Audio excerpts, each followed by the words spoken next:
because they haven't had the big multinationals who do not want to recognize that these people even exist, neither have rights to this land, and basically taking the land and putting unsustainable monocultures, destroying the environment, and displacing these communities.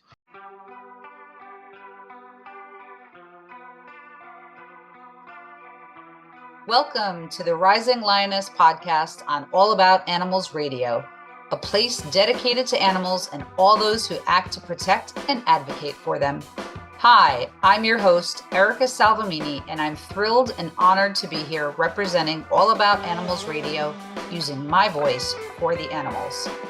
Thank you for joining us for what intends to be a thought-provoking and soul-inspiring series where we discuss topics aimed at understanding the importance of the relationship between empathy, animal rights, and our peaceful coexistence with the animal kingdom. And now on to our show. Hello and welcome. Empowering communities and saving endangered species is what we're here to discuss today with our esteemed guest, Leif Cocks. Leif is the founder of Wildlife Conservation International.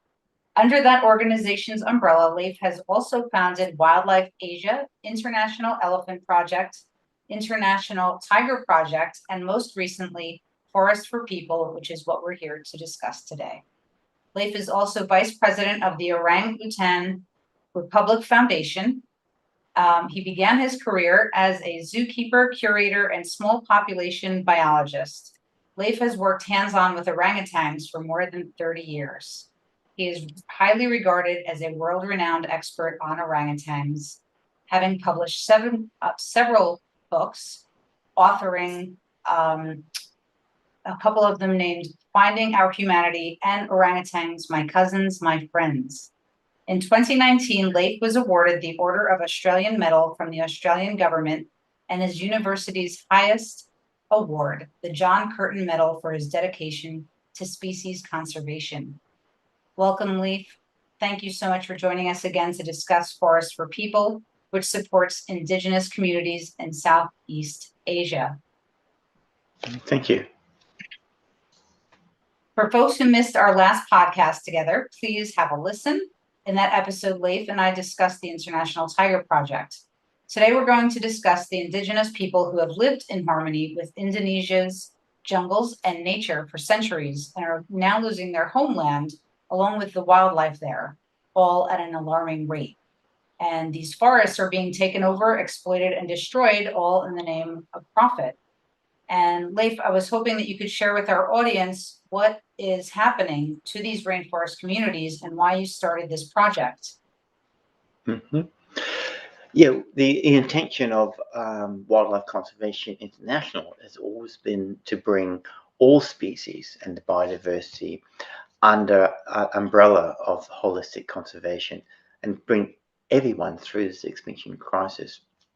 However, we found that there was a few species falling outside the umbrella, and humanity was one of them, and particularly the indigenous communities. The rainforest in Asia has never been empty.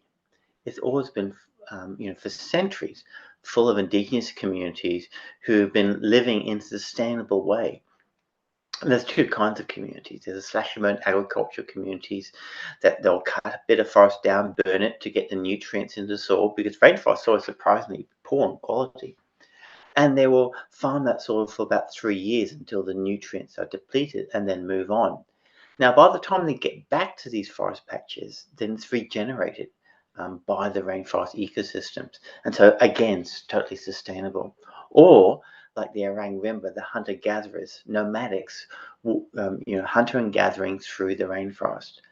Now, these systems, which are totally sustainable, have worked for centuries because they haven't had the big multinationals who do not want to recognize that these people even exist, neither have rights to this land, and basically taking the land and putting unsustainable monocultures, destroying the environment, and displacing these communities. And so what we'll often find is there's communities which are malnourished, trying to survive, now destroying the remaining rainforest because their systems of agriculture are unsustainable. and have massive human-wildlife conflict, as the elephants and tigers, for as two examples, are also trying to survive in these small patches of rainforest. So our goal with Forest for People is to prevent the human-elephant conflict between the living beings trying to survive in the last remaining patches of forest, and develop new agricultural systems under the rainforest canopy in indigenous communities, so they can once again be sustainable, and not only be sustainable in the way of being custodians of the environment, but for them to become prosperous and rich, because them being well educated and prosperous are the keys to long-term security of these ecosystems. So it all is connected, isn't it? And it all matters. So it makes sense that you want to protect the people that obviously need protecting. And, it goes back to being a voice for the voiceless, and someone speaking up and standing up for them, which is, I guess, what your project is doing, which I think is amazing and I applaud. Your grassroots project works to protect the forests, the people, and the wildlife that depend on them. And I was wondering if you could first tell us about the Forest Community School Food Program within this project. What is that? What does that entail? Yeah, so there's different aspects of working with indigenous communities to support them. One is women's rights is extremely important and critical to these issues and the solutions, which we can discuss about. The other one is developing new agricultural systems, which we just touched on briefly. The third aspect is looking after the children. And before we started working with the Talatmalak community in the Bukit-Tikapula ecosystem, they didn't name their children until 6 years old, because they probably wouldn't survive. Nobody's getting attached to them. Now they name them at birth. And we feed the children 2 meals a day, and we educate them and provide not only the primary school education in the village, but then scholarships for high school and university education, so they prosper. Now, there's a couple of things that happen here. One is the community has less kids. Ironically, people don't understand this. If you provide, and we also have funded a midwife in the village, so if we allow the infant mortality to reduce to almost zero, people actually have less kids, because you have to be very conservative to have enough kids to survive, to support you in your old age. So if you're confident now that your kids will survive, you have less kids. Now, and also if they're well educated, they may also choose to go off and live in the city and become doctors, lawyers, engineers, and live a different sort of life. So it reduces the pressure on the environment. But lastly, education and empowerment through prosperity, wealth prosperity, means that in the future there will not be the hidden people that just get pushed over and overlooked by the large multinationals. And in the end, we believe this is going to be the best security for these ecosystems in the long run. Sure. Protect the people, you'll protect the rainforest and protect the wildlife. Can you tell us about the goal of the mobile education unit? Mm-hmm. We fund these education units that go around to all the local communities surrounding key rainforest ecosystems we're trying to survive. There's a couple of aspects to it. We understand through the education system that our values are set very early in life, below 5 years of age. And after that, it's a lot harder to change those value systems. So if we can connect young children to the environment, animals very much earlier on, that is going to make our life so much easier in the long run. And surprisingly, before we started, Indonesian school children knew more about African wildlife than their own, because that's what the books that would have talking about lions and giraffe, and not understand the majesty and the beauty of their own wildlife. Also, it helps to start the progress of reducing human wildlife conflict. And so the mobile education unit not only help with the developing values and connection with the environment, and understanding intellectually the value of the environment. For example, supporting environmental services to mitigate floods, stop droughts, reducing temperatures, reducing pests, so all the benefits that they will see later on in life by securing the rainforest ecosystems, but also help support their overall education so they become affluent and more powerful into the future. It's great. And what is regenerative agriculture, and how does this help provide ongoing food security and sustainable income? Mm-hmm. Now, we've been doing it for several years. We've been developing um, agricultural ecosystems under the rainforest canopy to allow the community to financially prosper. An example of this is jungle rubber, shade coffee, shade cocoa, vanilla, um, honey production, as just several examples of the eclectic mix of cash crops that the people can use. But what we found out is they were still wanting to cut forests down for to grow their own food. Because remember, if you're at the bottom of society, exploited from others, and have very little financial opportunity, your security, your family, is psychologically based on your ability to grow your own food. This is important for you, not just getting cash to buy food, because that can change very quickly, and that's their experience. And so we now then looking at okay, we need this extra string in our bow to bring these communities on. Now, as I mentioned, is culturally they have had a sustainable system for centuries. But now we have to introduce a new system called regenerative agriculture, where around their village they can grow all their food for food security through regenerating the soil and developing multifaceted agricultural cropping to make it totally sustainable in the same area, so they don't have to keep moving agricultural systems through the rainforest. And of course, this takes time. That's all human beings. We adapt predominantly. It's the same as orangutans and elephants as other examples of intelligent beings. We predominantly adapt to the environment through culture. So we have to work with the community through their systems to develop and sensitively move the culture along.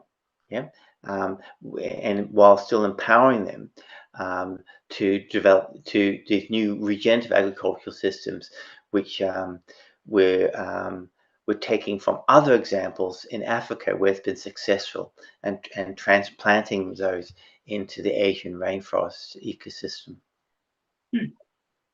Wonderful. So I understand that the Forest for People project also has university scholarships for Indonesian students. What is the focus of those scholarships? Hmm. Those scholarships is to provide the opportunity for young Indonesians to study things like environmental science, rainforest conservation, species conservation. Um, and so they can become the stewards, you know, and the intellectual bastions of the holistic conservation which is needed to continue on into the future. And so that's what those scholarships are predominantly about, as well as obviously directly helping those individuals to become prosperous and successful in their own lives. I love that. I think that's wonderful. And you're empowering graduates to make positive change and be strong advocates for the conservation of Indonesia's rainforests. And is that all paid for by the funding from donors, big donors, small donors? Have, have, Hmm. have you been able to give any of those scholarships out yet? Have you had any graduates? Oh yes, yes. There's been many, because remember, and it may be true in many other places around the world. a lot of educational university systems are funded and supported by big businesses. So university graduates will come out with really obscure ideas about sustainability because they're influenced by people funding the government and the education system. So they know how to destroy a rainforest and maximum production of a palm oil plantation until it destroys the environment from which it is grown.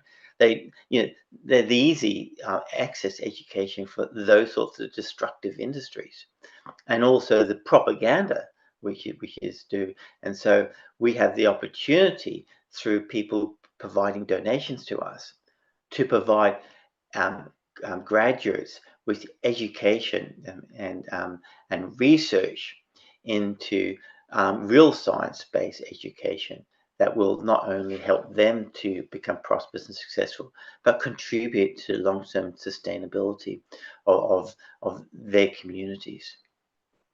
It's wonderful. I love that.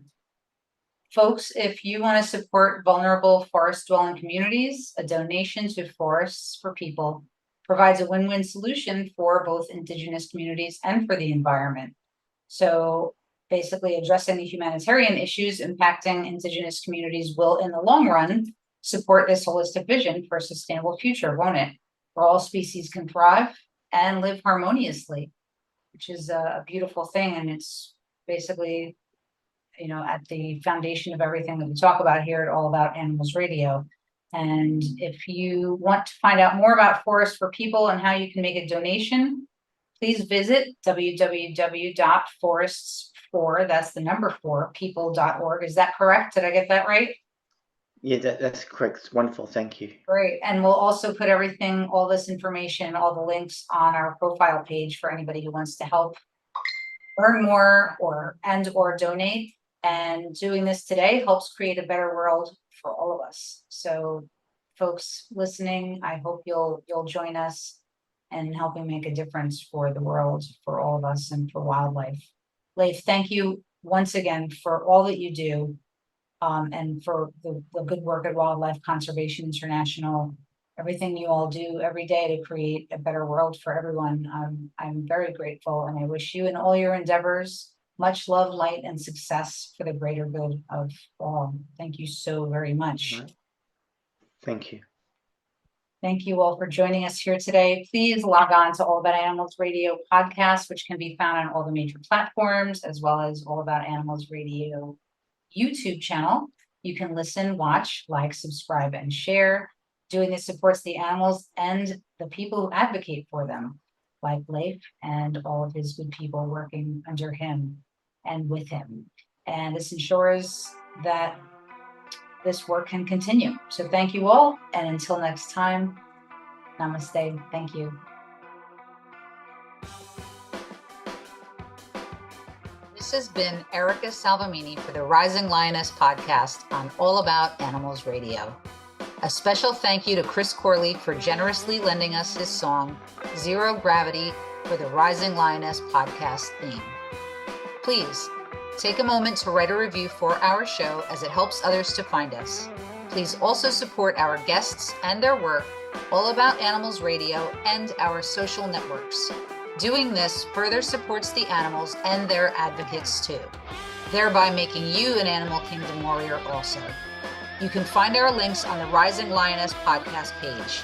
Until next time, in the words of Sharon Nunez, Animal Equality President, remember this: the small actions of one passionate individual can create a butterfly effect, leading to a movement that has the power to change the world.